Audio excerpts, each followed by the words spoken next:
My name is Cassandra Hayes. I am 29 years old, and last Christmas I walked into my adoptive parents' home in Millbrook thinking it would be just another holiday gathering. The dining room was decorated with garland and twinkling lights, the smell of roasted ham and apple pie filling the air. Extended family had traveled from 3 states to be there, cousins laughing while children played beneath the towering spruce tree in the corner. Let us know in the comments where you're watching. If this resonated, don't miss out on subscribing because tomorrow I'm sharing something that will completely change how you think about this topic. For a moment, sitting at that familiar mahogany table, surrounded by faces I'd known for 24 years, I thought maybe this Christmas would be different. Maybe the invisible wall that had always stood between me and the Whitmore family would finally come down. But as Uncle Theodore raised his glass for the traditional family toast, my adoptive father, Robert Whitmore, looked directly at me with cold, calculated precision and said the words that would shatter everything. Cassandra isn't really family. She never has been. The crystal glasses froze midair. Aunt Lucille's smile melted away. My adoptive mother, Patricia, stared down at her plate as if she'd never seen china before. The silence that followed was so complete, I could hear the grandfather clock ticking in the hallway, counting the seconds as my world collapsed. Keep watching, because by the end of this story, you'll see how the girl they tried to erase from their legacy became the woman who built something they could never destroy. You'll discover how that decisive moment at Christmas dinner became the catalyst for a journey that changed not just my life, but the lives of hundreds of children who needed what I had never received: unconditional belonging. Let me take you back to that December evening in Millbrook, Connecticut, when the snow was falling softly outside the Whitmore estate, and I sat at the polished dining table that had hosted 4 generations of family celebrations. The house itself was a monument to old money, built in 1897 with stone facades and leaded glass windows, surrounded by manicured grounds that stretched toward the frozen lake. Inside, the warmth came from more than just the crackling fireplace.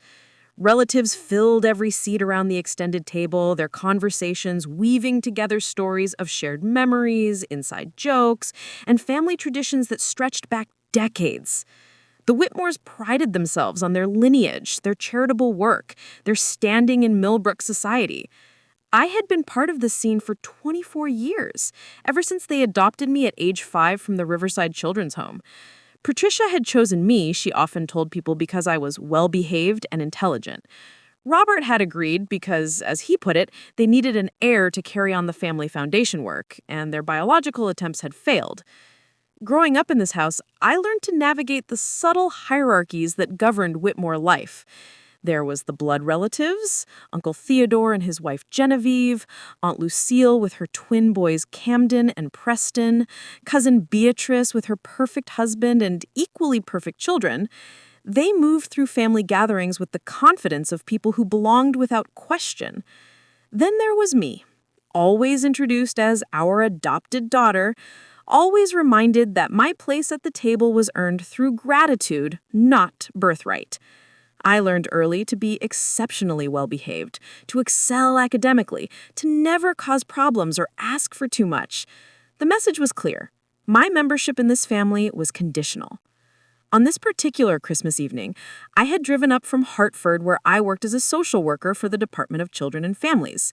At 29, I had spent the last 6 years helping place foster children in homes, fighting for kids who had been abandoned or removed from dangerous situations. The work was emotionally exhausting, but deeply meaningful. Every child I helped find a safe family felt like a small victory against the chaos that had defined my own early years. I wore a burgundy dress Patricia had given me the previous Christmas, my dark hair pulled back in a simple bun. As always, I brought homemade cookies for the children and a carefully chosen bottle of wine for the adults. I knew the script. Be grateful, be pleasant, don't mention work unless asked, and certainly don't bring up anything that might remind people that I hadn't been born into this privilege. The evening had started normally enough. Cocktails in the drawing room while Uncle Theodore regaled everyone with stories from his latest business trip to Europe. Cousin Beatrice showed off photos of her latest daughter's piano recital. The twins, Camden and Preston, now successful lawyers in their own right, debated politics with the casual arrogance of men who had never doubted their place in the world. I listened from the wingback chair by the window, contributing when spoken to, laughing at the appropriate moments. Patricia moved through the group with practiced grace, ensuring everyone's drinks were full and conversations flowed smoothly. Robert held court near the fireplace, his silver hair gleaming in the lamplight, as he discussed the Family Foundation's latest charitable initiatives. When dinner was called, we filed into the dining room with its hand-painted wallpaper and oil portraits of Whitmore ancestors.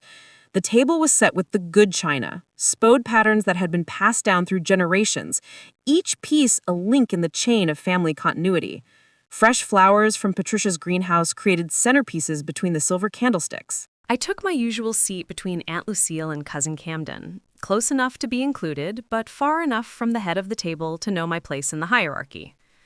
The conversation during dinner revolved around family updates, Beatrice's husband's promotion, the twins' latest legal victories, Uncle Theodore's plans to expand his importing business. When talk turned to the Family Foundation, Robert became animated in the way he always did when discussing his legacy work. The Whitmore Foundation had been supporting local children's charities for 60 years, he explained to the newer family members who had wearied in. It was work that mattered, work that defined what it meant to be a Whitmore. As the main course plates were cleared and Patricia began serving her famous apple pie, Uncle Theodore called for quiet. This was tradition, the Christmas toast where family members shared gratitude and looked ahead to the coming year. One by one, relatives stood to offer their thoughts. Aunt Lucille spoke about family bonds. Cousin Beatrice thanked everyone for their support during her mother-in-law's illness. When it came to me, I stood carefully, my hands steady despite the familiar flutter of anxiety that came with being the center of attention in this group. I spoke briefly about gratitude for family, for the opportunities I'd been given, for the chance to serve children through my work. My words were measured, appropriate, safe. I sat down, thinking my part was finished. The room felt warm and golden in the candlelight, the faces around the table softened by wine, and the contentment that comes from tradition and belonging. For just a moment, I let myself feel what it might be like to truly be part of this, not as the grateful adopted daughter, but as someone who belonged without question. That's when Uncle Theodore raised his glass one final time and looked to Robert to offer the closing toast. The room settled into expectant quiet. Robert stood slowly, his tall frame commanding attention, as it always did. His pale blue eyes swept the table, landing on each face with the weight of patriarchal authority. "To family," he began, his voice carrying the measured tone he used for important pronouncements. "To the bonds that tie us together, the blood that connects us across generations, and the legacy we pass down to our true descendants." His gaze settled on me, and something shifted in his expression. The warmth that had colored his earlier words evaporated, replaced by something cold and final. "Of course," he continued, his voice growing sharper, "we should be clear about what family really means. Cassandra isn't really family. She never has been." The words hit the room like a physical blow. Uncle Theodore's glass stopped halfway to his lips. Aunt Lucille's mouth fell open. Even the children seemed to sense that something terrible had just happened, their chatter dying away into uncomfortable silence. I felt the blood drain from my face, my hands gripping the edge of the table, as if it might anchor me to something solid in a world that had suddenly shifted beneath my feet. 24 years of walking carefully, of earning my place at this table through perfect behavior and endless gratitude. And this was how easily it could all be stripped away. With one sentence from the man who had legally become my father when I was 5 years old. If you're loving what you're hearing, smash that subscribe button. It really keeps us going. All right, let's jump back in. The silence that followed Robert's declaration stretched like a chasm across the dining room. I could hear my own heartbeat thundering in my ears, drowning out everything except the cruel echo of his words. Cassandra isn't really family. She never has been. Uncle Theodore slowly lowered his glass, his face flushed with what might have been embarrassment or shock. Aunt Lucille's hand flew to her throat, her fingers worrying the pearl necklace she always wore at family gatherings. Cousin Camden shifted uncomfortably in his chair, while Preston stared down at his dessert plate as if it held the answers to questions no one wanted to ask. But it was Patricia's reaction that cut deepest. My adoptive mother. The woman who had chosen me from dozens of children at Riverside, who had taught me to tie my shoes and helped me with homework for 14 years, said nothing. She didn't defend me. She didn't contradict her husband. She simply sat frozen, her pale hands clasped so tightly in her lap that her knuckles had gone white. I felt heat rising in my chest, a combination of humiliation and rage that threatened to choke me. 24 years of walking on eggshells, of earning my place at this table through perfect behavior and endless gratitude. And this was how easily it could all be stripped away? With one sentence from the man who had legally become my father when I was 5 years old? "It's Robert," Aunt Lucille finally whispered, her voice barely audible above the ticking of the grandfather clock. "What are you saying?" He straightened his shoulders, his pale blue eyes cold and unwavering as they swept the table. When his gaze landed on me, there was no warmth, no trace of the man who had once taught me to ride a bicycle in the circular driveway outside. "I'm saying what we've all known but been too polite to acknowledge. Cassandra was brought into this house as an act of charity. She's been given every advantage, every opportunity that a Whitmore child would receive. But that doesn't make her a Whitmore. It doesn't make her family." The words hit me like physical blows. I gripped the edge of the table, my burgundy dress suddenly feeling too tight, the room too small.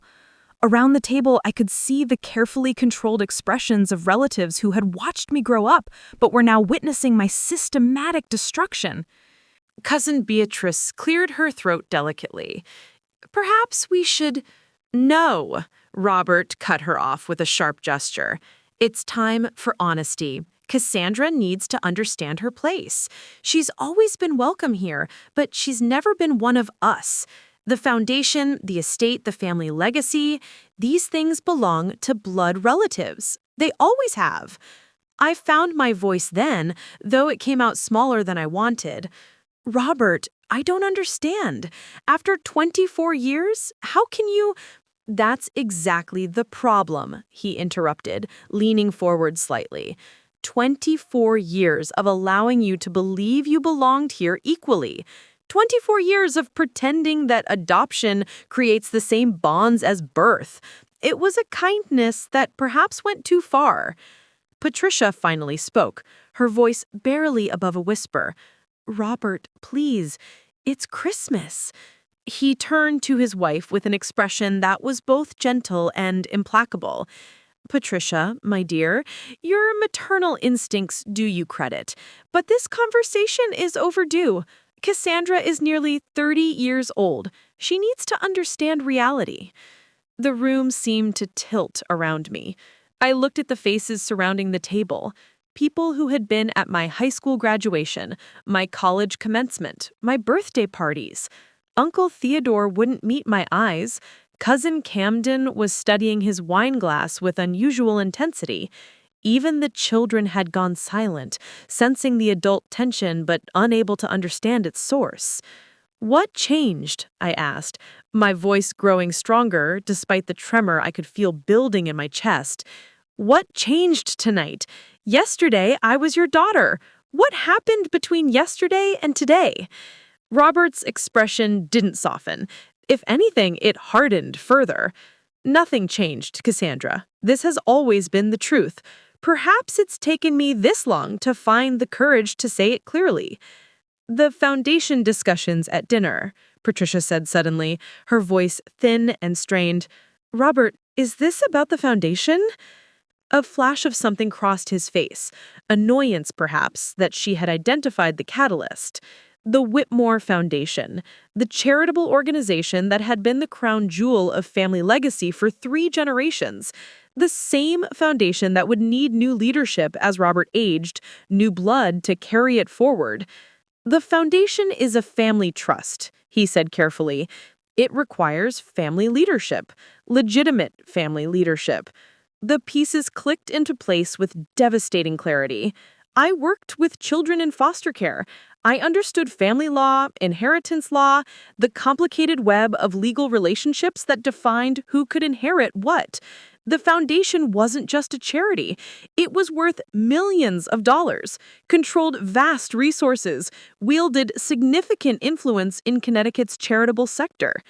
And Robert wanted to ensure that when he died, it would pass to someone with Whitmore blood, not the adopted daughter who had spent her career working with the most vulnerable children in the state.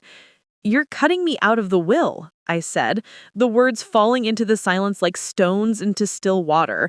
"I'm clarifying family structure," he replied smoothly. "The foundation will remain in family hands. Camden and Preston have both expressed interest in board positions. Beatrice's oldest is showing promise in nonprofit management. The future is secure." I could see it all now, the quiet conversations that had been happening without me, the family meetings I hadn't been invited to, the careful planning that had led to this moment. This wasn't a spontaneous declaration. This was the execution of a long-considered decision. "And my work?" I asked, thinking of the hundreds of children I'd helped place in loving homes, the foster care reforms I'd advocated for, the expertise I'd gained over 6 years in child welfare. Doesn't that matter? Doesn't the fact that I've dedicated my life to helping children mean anything when we're talking about a children's foundation? Robert's smile was thin and cold. "Your work has been admirable, Cassandra. But the foundation requires more than professional experience. It requires family commitment. It requires the kind of deep, generational dedication that comes from shared blood, shared heritage." Cousin Camden finally spoke up, his voice uncomfortable but determined. "Uncle Robert, perhaps this conversation would be better held privately." "No."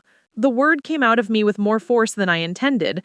I stood up slowly, my chair scraping against the hardwood floor, every eye in the room fixed on me as I rose to my full height, my hands steady now despite the earthquake happening inside my chest. "No, Camden, this is exactly the right time and place for this conversation. Because if I'm not family, if I never was family, then I don't need to protect anyone's comfort anymore." The temperature in the room seemed to drop 10 degrees. Patricia's face went pale. Robert's jaw tightened almost imperceptibly. I looked around the table at faces I'd known for nearly my entire conscious life. "You're right, Robert. I'm not a Whitmore. I never was. But you know what else I'm not? I'm not grateful anymore. I'm not the quiet, well-behaved, adopted daughter who should be thankful for scraps from your table." Patricia pleaded, her voice breaking slightly. I turned to the woman who had raised me, and for the first time in my adult life, I didn't temper my words to spare her feelings. "You sat there and said nothing while he erased me from this family. 24 years, Patricia. 24 years of believing I had a mother who would fight for me when it mattered." Her face crumpled, but I didn't stop. I couldn't stop. The words were pouring out of me like water through a broken dam. "And the rest of you," I said, addressing the table, "sitting here watching a man destroy someone who's been part of your lives for over 2 decades, and not one of you said a word? Not one of you stood up? That tells me everything I need to know about what family means in this house." I reached for my purse, hanging on the back of my chair. My movements were deliberate, controlled, even as my heart hammered against my ribs. "Cassandra, sit down!" Robert commanded, his voice carrying the authority he'd used when I was a child. "This tantrum is exactly why." "This isn't a tantrum," I said, cutting him off. "This is me finally understanding who I really am, and who you really are." I walked toward the dining room doorway, aware that every person at that table was watching me leave. At the threshold, I turned back one last time. You want to cut me out of your family legacy? Fine. But remember this moment, Robert. Remember all of you. Because the girl you just dismissed is going to build something you never could. And when you see what I accomplish without your name, without your money, without your conditional love, you're going to realize that you didn't lose a grateful adopted daughter tonight. I paused, letting the weight of my next words settle in the silent room. You lost the one person in this family who actually understood what it meant to fight for children who have nowhere else to go. The front door of the Whitmore estate closed behind me with a soft click that seemed to echo across the snow-covered grounds. I stood on the stone steps for a moment, breathing in the sharp December air, feeling the weight of 24 years lifting from my shoulders, even as my heart broke into pieces I wasn't sure could ever be reassembled. The drive back to Hartford was a blur of snow-covered highways and streaming headlights. I gripped the steering wheel of my Honda Civic until my knuckles ached, my mind replaying Robert's words in an endless, torturous loop. By the time I reached my small apartment on Maple Street, the shock had given way to something deeper and more complicated than anger. I sat in my parked car for 20 minutes, staring at the modest brick building where I'd lived for the past 3 years. It was nothing like the Whitmore estate with its manicured grounds and marble foyers. But it had been mine. Tonight, for the first time since I was 5 years old, truly mine was all I had. Inside, I poured myself a glass of wine with shaking hands and sank onto my secondhand couch. The silence of my apartment felt deafening after the chaos of the evening. No extended family filling every corner, no children's laughter, no clinking of expensive crystal. Just me and the weight of everything I'd lost in a single conversation. My phone buzzed insistently on the coffee table. Patricia's name appeared on the screen, then disappeared as the call went to voicemail, then Camden, then Aunt Lucille. I watched the notifications pile up, each one a reminder of the family that had just expelled me from their carefully constructed world. I couldn't bring myself to listen to the messages. Not yet. Instead, I found myself thinking about how this moment had been 24 years in the making, built from 1,000 small cuts that I had learned to ignore or rationalize away.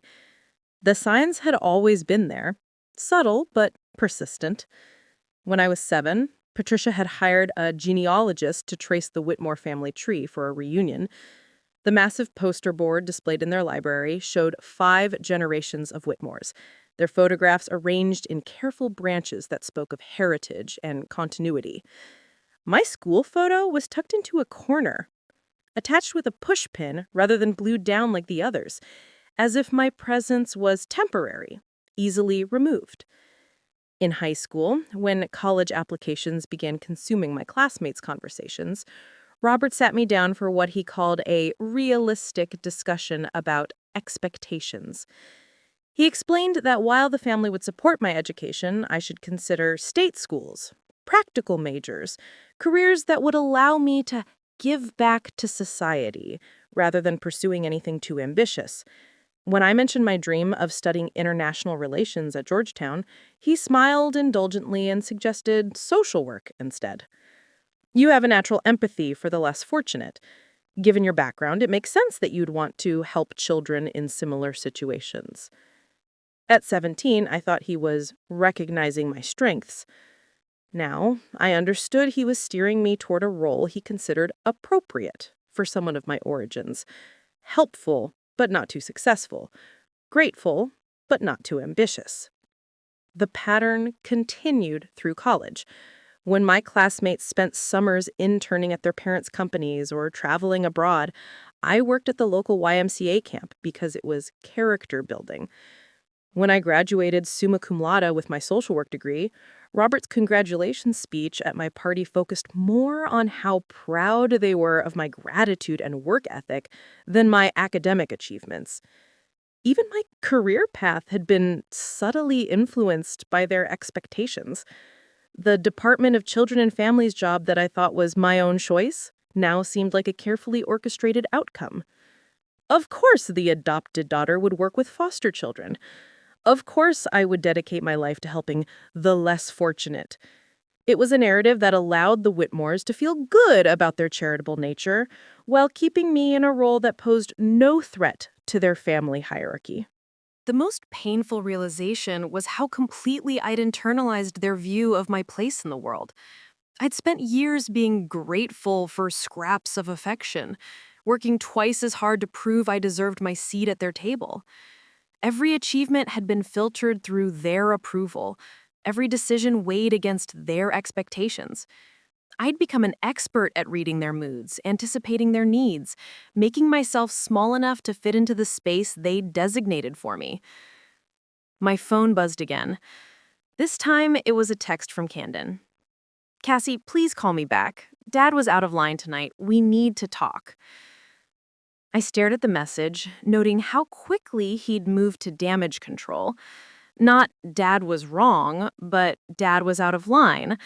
Not an acknowledgement that I'd been systemically excluded from my own family, but a suggestion that the delivery had been poor. Even in his attempt at support, Camden was protecting the family structure that had just crushed me. More messages followed. Preston sent a brief text saying he was sorry about tonight. Beatrice forwarded a link to an article about family conflict resolution. Even Uncle Theodore sent a carefully worded message expressing concern about the evening's unfortunate turn. But notably absent was any message from Robert himself. The man who delivered the killing blow was apparently satisfied with his work and saw no need for follow-up communication. His silence spoke louder than any of the others' awkward attempts at reconciliation. I walked to my bedroom and opened the closet where I kept a box of childhood mementos. Inside were school photos, report cards, certificates from various activities, and a handful of letters from Riverside Children's Home. I pulled out my adoption paperwork, documents I'd rarely looked at since turning 18. Reading through them now with adult eyes, I saw details that had never registered before. The psychological evaluation that described me as eager to please and highly adaptable to new environments. The social worker's notes about my remarkable resilience and strong desire for family attachment. The final recommendation that emphasized my gratitude toward prospective adoptive parents and minimal behavioral challenges. I had been chosen not for who I was, but for who I could be molded to become, a perfect adoptee who would never cause problems, never demand too much, never threaten the natural order of the Whitmore family structure. The 5-year-old who hugged Patricia on that first meeting wasn't celebrating finding a mother. She was auditioning for a role she would spend the next 24 years performing. The cruelest irony was that my work with foster children had taught me to recognize these exact patterns in other families. I'd seen countless adoption situations where children were brought in to fulfill the parents' needs rather than being welcomed for who they truly were. I'd written reports, attended training sessions, and counseled families about the importance of unconditional love and authentic belonging. Yet I'd been blind to my own situation, so desperate to maintain my precarious position in the Whitmore family that I'd ignored every red flag, rationalized every slight, and convinced myself that earned love was the same as real love. My laptop sat open on the kitchen table, and I found myself scrolling through social media posts from earlier in the evening. Cousin Beatrice had posted a photo of the family around the Christmas tree, everyone smiling in their holiday finest. I was in the picture, standing slightly apart from the group, my smile as carefully maintained as always. The caption read, "Blessed to celebrate with family. Hashtag Christmas joy. Hashtag family first. Hashtag grateful." She'd posted it before dinner, before Robert's declaration, before everything fell apart. Looking at that photo now, I could see what I'd missed in the moment, the subtle body language that excluded me even in a family portrait. Robert's hand on Patricia's shoulder, Uncle Theodore's arm around Aunt Lucille, the twins standing close together, Beatrice with her children clustered around her, and me smiling at the camera, with no one's hand on my shoulder, no one leaning toward me, no physical connection to anchor me to the group. Even in our moments of supposed unity, I'd been standing alone. The wine was making me drowsy, but my mind refused to quiet. I kept thinking about all the foster children I'd worked with who had been returned to the system when adoptive families decided they weren't the right fit. Children who'd learned, like I had, to walk on eggshells and earn their place through perfect behavior. Children who discovered, often much younger than I had, that love could be conditional and belonging could be revoked. Tomorrow, I would have to face my colleagues at the Department of Children and Families, people who knew about my adoption, who'd heard me speak passionately about the importance of permanency for foster children, who'd watched me advocate for kids who needed stable, loving homes. How could I continue that work knowing that my own adoption had been a carefully maintained fiction? The irony was staggering. I'd spent 6 years creating families while living in the ruins of my own. I'd fought for children's right to unconditional love while accepting conditional love as normal. I'd become an expert at attachment and belonging while being systematically detached from my own family's core. My phone buzzed one more time. Patricia's name appeared again, and this time I answered before I could change my mind. "Cassandra!" Her voice was thick with tears. "Please come home. We can work this out." "Can we?" I asked, surprised by how steady my own voice sounded. "Can you work out 24 years of me not being family? Can you work out Robert cutting me out of the foundation because I don't have the right blood?" He was upset about something from work. The board meeting didn't go well yesterday, and he's been under tremendous pressure. This isn't really about you. Her words hit me like a physical blow. Even now, even after everything, she was asking me to minimize my own experience, to make Robert's cruelty about his stress rather than about my worth as a human being. "Patricia," I said quietly, "if this isn't about me, then what was tonight about?" The silence stretched between us, filled with everything she couldn't or wouldn't say. Finally, she whispered, "You're my daughter. You'll always be my daughter. But not Robert's daughter, not the family's daughter, not the daughter who inherits anything or belongs anywhere or matters when it comes to the things that actually count. That's not," she started, then stopped, because we both knew it was true. "I love you," she said finally, the words sounding desperate. "I've always loved you." "I know," I replied, and I meant it. Patricia's love had been real, even if it hadn't been enough. But love isn't the same as belonging, and tonight I learned I never belonged. After I hung up, I sat in my apartment, surrounded by the debris of my old life, understanding with crystal clarity that there was no going back. The Whitmores had built their family on a foundation of blood and legacy, and I would never be able to change my DNA or my origin story. The first Monday after Christmas, I walked into the Department of Children and Families with a clarity I'd never experienced before. My supervisor, Janet Rodriguez, took one look at my face and closed her office door behind us. "Rough holiday?" she asked, settling into her chair across from me. I told her everything, not just about Christmas dinner, but about the patterns I'd finally recognized, the ways my own adoption experience had shaped my approach to casework, and how I'd been living in a fog of conditional acceptance for 24 years. Janet listened without interruption, her expression shifting from concern to understanding to something that looked like recognition. When she finished, she leaned back in her chair and was quiet for a long moment. "Cassandra," she said finally, "what you're describing isn't uncommon. We see it in adoptive families more often than people want to admit. The difference is that most people don't have your professional training to recognize the patterns." She pulled out a thick folder from her desk drawer. "I've been waiting for the right moment to discuss this with you. There's been a federal grant opportunity that I think you'd be perfect for, but it would mean leaving DCF." The folder contained information about a new initiative called the National Adoption Support Network, a federal program designed to provide post-adoption services to families and adopted individuals.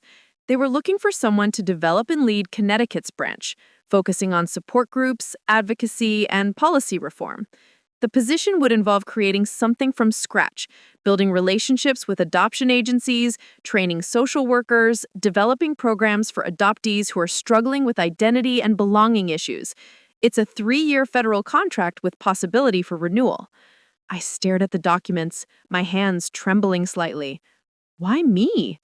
Because you understand both sides, Janet said simply. You've been trained as a clinical social worker, you have 6 years of experience with our most challenging cases, and you've lived the adoptee experience. Most importantly, you're just angry enough to fight for changes that need to happen. The salary was significantly higher than my current position, and the work would be based out of New Haven, putting distance between me and the Whitmore sphere of influence in Millbrook. More than that, it was a chance to transform my personal pain into professional purpose. I need time to think about it, I said, though something inside me was already saying yes. Take your time, Janet replied, but don't take too long. They want someone to start by February. That evening, I drove to New Haven to look at the office space that would house the new program.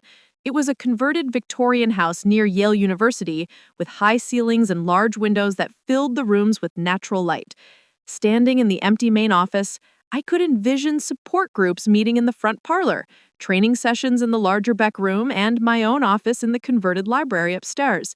For the first time since Christmas, I felt something other than grief. I felt possibility. Over the next 2 weeks, I threw myself into research. I read every study I could find about post-adoption adjustment, long-term outcomes for adoptees, and the gaps in current support systems. I discovered that Connecticut had one of the highest adoption rates in the country, but virtually no post-adoption services. Families were essentially on their own once the legal papers were signed. The statistics were staggering. Nearly 25% of adoptees experienced significant identity struggles in adulthood. Adoptive families had higher rates of dissolution than expected, often because parents weren't prepared for the complex emotional needs of adopted children. Most heartbreaking was the data on adoptees who aged out of foster care into adoption as teenagers. They had the highest rates of post-adoption challenges and the least support. I began drafting program proposals, outlining support groups for different age ranges, training curricula for adoptive parents, and advocacy initiatives for policy reform. The work consumed me in the best possible way, giving me a focus that had nothing to do with earning anyone's approval and everything to do with solving real problems for real people. Meanwhile, the Whitmores continued their attempts at reconciliation. Patricia called twice a week, each conversation following the same pattern. She would ask when I was coming home. I would explain that I wasn't, and she would end by saying she loved me and hoped I would forgive Robert's harsh words. Camden sent a lengthy email explaining that Robert had been under stress about Foundation Board decisions and hadn't meant what he'd said. Preston forwarded information about family therapy options. Even Beatrice reached out, suggesting I give everyone time to process the situation. But notably, Robert himself remained silent. No apology, no explanation, no acknowledgement that his words had caused any harm. His absence from the reconciliation efforts spoke volumes about his true feelings. The turning point came 3 weeks after Christmas, when Aunt Lucille called me directly. "Cassandra, I need to tell you something," she said without preamble. "Robert has been meeting with lawyers about officially removing you from any inheritance considerations. He's having new estate documents drawn up." My stomach dropped, even though I'd expected this. "Thank you for telling me. There's more," she continued. "He's also been in contact with the Riverside Children's Home about making a large donation in your name. He wants them to name a wing after you as a way of honoring your origins." The insult was breathtaking. He was literally trying to send me back where I came from, erasing me from the Whitmore legacy while creating a monument to my gratitude at the institution where he'd found me. "Lucille," I said carefully, "can I ask you something? Did you all know this was coming? At Christmas dinner, did anyone know what Robert was planning to say?" The silence stretched long enough to give me my answer. Finally, she whispered, "Robert has been meeting with lawyers about officially removing you from any inheritance considerations. He's having new estate documents drawn up." They knew. Not the exact words, perhaps, but they had known that Robert planned to exclude me, and none of them had warned me. I had walked into that Christmas dinner completely unprepared for an ambush that the entire family had seen coming. "I have to go," I said, ending the call before Lucille could respond. That night, I called Janet and accepted the position with the National Adoption Support Network. If the Whitmores wanted to erase me from their family story, I would write my own story instead. The next morning, I submitted my resignation letter to DCF and began the process of transitioning my cases to other social workers. Each conversation with a foster child or prospective adoptive family felt different now, colored by my new understanding of how adoption could go wrong and how important post-adoption support really was. One case in particular stayed with me. 15-year-old Destiny Chen had been adopted at age 8 by a suburban family who'd thought her behavioral challenges would resolve with time and love.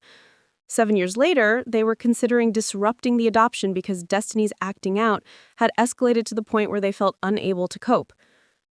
Meeting with Destiny and her adoptive parents, I recognized the pattern immediately. The parents loved her, but didn't understand her trauma responses. Destiny felt like she was constantly disappointing them and had begun sabotaging the relationship before they could reject her. Both sides were stuck in a cycle of miscommunication and escalating conflict. What if, I suggested during our session, this isn't about Destiny needing to change or about you being inadequate parents? What if this is about the system failing to prepare any of you for what adoption really requires? I spent 2 hours with that family, explaining trauma responses, discussing realistic expectations, and providing resources they'd never been offered. By the end of our meeting, both Destiny and her adoptive parents were crying, not from frustration, but from relief at finally understanding each other. "Why didn't anyone tell us this 7 years ago?" her adoptive mother asked. "Because the system assumes that love is enough, and it's not. Love is essential, but it's not enough without understanding, support, and realistic expectations." That conversation crystallized everything I wanted to accomplish with the new program. I wanted to be the person who told families what they needed to know, who provided the support that might have made a difference in my own adoption, who fought for policy changes that could prevent other children from growing up feeling like permanent guests in their own homes. By mid-January, I had secured an apartment in New Haven and begun developing partnerships with adoption agencies across Connecticut. The work was challenging, but energizing in a way I'd never experienced. Every day brought new problems to solve, new families to support, new opportunities to make a difference. The irony wasn't lost on me that Robert's rejection had freed me to do work that was more aligned with my values and experience than anything I could have accomplished within the Whitmore Foundation's traditional charitable structure. His cruelty had inadvertently given me the push I needed to step into my own power. 6 weeks after Christmas, I received a call from Dr. Sarah Hendricks, the director of the National Adoption Support Network's federal office in Washington. "Cassandra, I've been reviewing your preliminary program reports, and I'm impressed," she said. "You're ahead of schedule on every metric, and the feedback from partner agencies has been exceptional. I'd like to discuss expanding your role." She explained that Connecticut's program was being fast-tracked as a model for other states. If successful, I would be invited to lead the national training initiative, developing curricula and support systems that could be implemented across the country. "This could affect thousands of families," Dr. Hendricks said. "Are you interested in that level of responsibility?" I stood in my new office in New Haven, looking out at the tree-lined street where I'd chosen to build my life on my own terms. For the first time in my adult life, someone was offering me opportunities based on my capabilities rather than my gratitude, my vision rather than my willingness to stay small. "Yes," I said without hesitation. "I am very interested." As I hung up the phone, I realized that the Whitmore's rejection had done more than free me from their conditional love. It had forced me to discover what I was truly capable of when I stopped trying to earn my place and started building my own. 2 years after that devastating Christmas dinner, I stood at the podium of the Connecticut State Capitol, addressing a room full of legislators, adoption professionals, and families whose lives had been transformed by the programs we'd built. The National Adoption Support Network had exceeded every projection, serving over 3,000 families across Connecticut and becoming the model for national implementation. Adoption doesn't end when the legal papers are signed, I said, looking out at the audience. It begins there, and for too long, we've left families to navigate that journey alone. In the back of the room, I spotted a familiar face. Camden Whitmore sat in the last row, his expression unreadable. Our eyes met briefly before he looked away, but his presence sent a jolt of electricity through me. The Whitmores were watching. After my presentation, Camden approached cautiously. He looked older, more tired than I remembered. His usual perfect appearance slightly disheveled. "Cassie," he said, using the childhood nickname that now felt strange coming from his lips. "That was incredible. I had no idea what you were building here." "What are you doing here, Camden?" I asked, keeping my voice neutral. He shifted uncomfortably. "I've been following your work. The Foundation Board, we've been discussing some changes to our funding priorities, children's services, post-adoption support. We think there might be synergies with what you're doing." The audacity was breathtaking. After treading me out of the foundation, they now wanted to partner with the work I'd built independently? I studied his face, seeing the careful calculation behind his words. And Robert approved this approach? Camden's jaw tightened almost imperceptibly. Actually, Robert isn't involved in foundation decisions anymore. He stepped down 6 months ago. Health issues. This was news to me. Despite the family's continued attempts at contact, I'd maintained strict boundaries, refusing updates about their lives. Learning that Robert had lost control of his precious foundation sent a complex mix of emotions through me. Who's running it now? The board elected me as interim director. Preston and I are co-managing until we find a permanent solution. Cassie, we need to talk. Not here, but somewhere private. There are things you need to know. Against my better judgment, I agreed to meet him for coffee the following week. The intervening days were filled with curiosity and apprehension. What could have changed so dramatically that Camden was reaching out after 2 years of silence? The cafe in downtown Hartford was neutral territory, busy enough to provide cover for a difficult conversation. Camden arrived early, already nursing a cup of coffee when I walked in. He stood when he saw me, the gesture automatic and awkward. "You look well," he said as we settled across from each other. "Success suits you." "What do you want, Camden?" I asked, cutting through the pleasantries. He pulled out a folder and placed it on the table between us. "The foundation is in trouble. Serious trouble. We're facing a federal investigation for a misappropriation of funds, and several major donors have pulled their support. The Whitmore name isn't opening doors the way it used to." I opened the folder and scanned the documents inside. Financial reports showing declining revenues, legal letters threatening lawsuits, and newspaper clippings about the investigation. The empire Robert had built was crumbling. "What does this have to do with me?" Camden leaned forward, his voice dropping. "We need credibility. We need someone with an impeachable reputation in children's services to help us restructure and rebuild trust with the community. The board wants to offer you the executive director position." The irony was complete. It almost made me laugh. The family that had rejected me because I wasn't real family now needed me to save their legacy. The foundation that had been reserved for blood relatives was begging the adopted daughter to rescue it from scandal. What happened to blood relatives being the only ones qualified to run the foundation? Camden had the grace to look ashamed. That was Robert's philosophy, not mine. And frankly, his philosophy has nearly destroyed everything our great-grandfather built.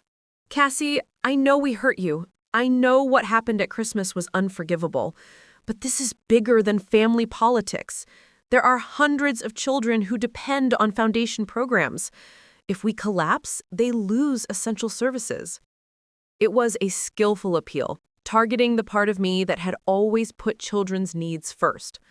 But 2 years of building my own organization had taught me to think strategically rather than emotionally. What exactly are you offering? Full executive authority, a salary of $300,000 annually, and complete autonomy over program decisions. You would report only to the board, and we'd revise the charter to ensure the position can't be revoked based on family politics.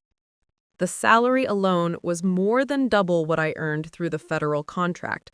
The resources of the Whitmore Foundation, even diminished, would allow me to expand adoption support services beyond anything I could accomplish independently.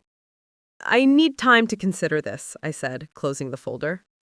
Of course, but Cassie, time is something we don't have much of. The federal investigation is accelerating, and we need to show concrete steps toward reform by the end of the month. That evening, I called Dr. Hendricks in Washington to discuss the offer. Her response was immediate and decisive. "Take it," she said without hesitation. The Whitmore Foundation has name recognition and resources that could accelerate our national expansion by years. If you can reform it from within, you'd be positioned to affect policy at levels we can't reach through federal programs alone. She explained that my federal contract was designed to be transitional anyway. The goal had always been to establish sustainable state-level programs that could operate independently. Connecticut's success had already exceeded expectations. This could be your chance to scale your impact nationally, she continued. Think about what you could accomplish with a $100 million foundation behind you. 3 days later, I called Camden and accepted the position, but with conditions that would protect my autonomy and ensure the family couldn't repeat their pattern of conditional acceptance. The press conference announcing my appointment as executive director of the Whitmore Foundation generated significant media coverage. Headlines read, "Adopted Daughter Returns to Save Family Foundation," and "From Rejection to Redemption, a Connecticut Success Story." Standing at the podium in the Foundation's marble-floored conference room, I looked out at an audience that included many of the same relatives who had witnessed my humiliation 2 years earlier. Patricia sat in the front row, her face showing a mixture of pride and lingering sadness. Uncle Theodore and Aunt Lucille were there, both looking uncomfortable but attentive.